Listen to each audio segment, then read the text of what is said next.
యేసయ్య చేసిన మొదటి సూచక క్రియ.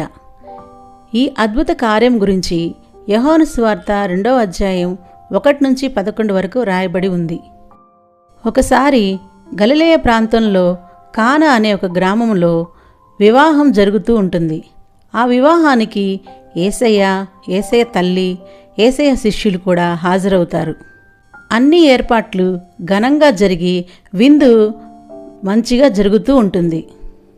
గలిలయ ప్రాంతాల్లో ద్రాక్ష పండ్లు ఎక్కువగా పండుతాయి కాబట్టి విందు సమయంలో ద్రాక్షారసం ఇచ్చే ఆచారం ఉండేది. అందువల్ల అతిథులకు ద్రాక్షారసం ఇస్తూ ఉండేవారు. అలా ఆ పెండ్లి విందులో కూడా ద్రాక్షారసం ఇస్తూ ఉన్నారు. అంతలో ద్రాక్షారసం అయిపోతుంది. పరిచారకులు చాలా ఆందోళన పడుతూ ఉంటారు. ఏం చేయాలో తెలియదు, ఏం చేయాలి ఇప్పుడు అని ఆలోచిస్తూ ఉంటారు. ఈ విషయం మరియమ్మ తల్లికి తెలుస్తుంది. మరియమ్మ తల్లి వెంటనే యేసయ్య దగ్గరకొచ్చి వారికి ద్రాక్షారసం అయిపోయిందని, చాలా కంగారు పడుతున్నారని వివరంగా చెప్పిద్ది. అప్పుడు యేసయ్య, అమ్మా, నీతో నాకేమి, నా సమయం ఇంకా రాలేదు అని చెప్తాడు. మరియమ్మకి తన కుమారుడైన యేసయ్య గురించి, ఆయన దయాగుణం గురించి, ఆయన అద్భుతాల గురించి తెలుసు కాబట్టి అక్కడి పరిచారకులతో ఆయన ఏమి చెప్తే అది మీరు చేయండి అని చెప్తుంది.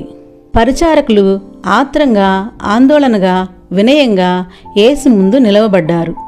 ఏం చెప్తాడో చేద్దామని చూస్తూ ఉన్నారు. అక్కడ 6 పెద్ద రాతి బాణలు ఉన్నాయి. వాటిలో ద్రాక్షారసమే అయిపోయింది. ఇప్పుడు అవి ఖాళీగా ఉన్నాయి. యేసయ్య ఆ రాతి బాణలను నీళ్లతో నింపండని చెప్తాడు. పరిచారకులు వెంటనే రాతి బాణలు నిండుగా నింపుతారు. అప్పుడు యేసయ్య, విందు పెద్ద దగ్గరికి దీన్ని తీసుకొని వెళ్ళండి అని చెప్తాడు. పరిచారకులు ద్రాక్షారసంగా మారిపోయిన నీళ్లను విందు పెద్ద దగ్గరికి తీసుకొని వెళ్తారు. ఈ క్రొత్త ద్రాక్షారసం చాలా చిక్కగా, రుచిగా ఉంది. ఈ ద్రాక్షారసం ఎలా వచ్చిందో పరిచారకులకు మాత్రమే తెలుసు. అక్కడ ఎవ్వరికీ తెలియదు.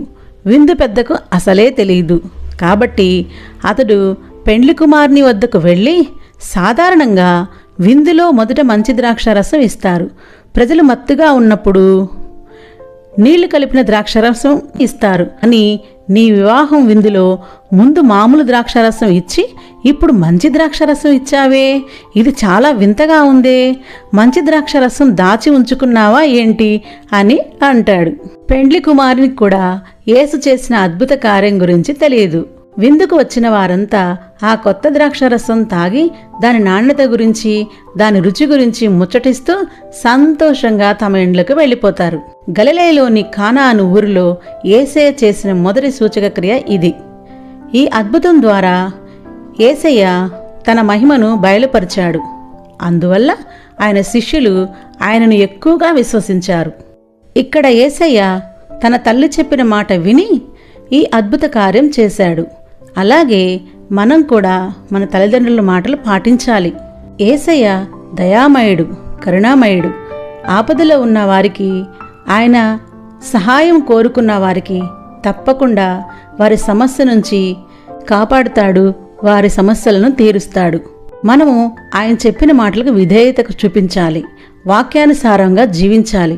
అప్పుడు మన జీవితాల్లో అద్భుతాలు జరగటం చూస్తాం. ఆయన ఎంతైనా నమ్మదగిన దేవుడు కదా. ప్రభువైన యేసుక్రీస్తు కృప మనందరికీ తోడుగా ఉండునుగాక. ఆమెన్.